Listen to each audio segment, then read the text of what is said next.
sa mga ayuda. Sino daw nagbigay nito? Itong may ninyong may ano.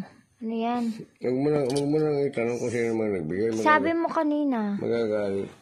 Father ba? Father? Ang nagbigay nito sa akin,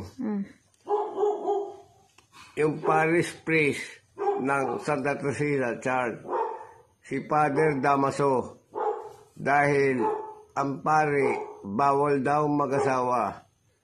Kaya yung santo ninyong mititi, ibinigay sa akin ni Father Damaso. Basta mapula labi, naka-stili sa ngipin, dala. 3 na nga ang girlfriend ko eh. Ang isa'y taga-Generica Pharmacy sa Tawilisan. Ang isa, taga-bakery. Ang isa, sa Kylie Hardware. Yeah. Don Robert. Sulong Apo. Pinakamayaman ng Tawilisan, Santa Teresita, Batangas. Thank you, Lord, sa biyaya.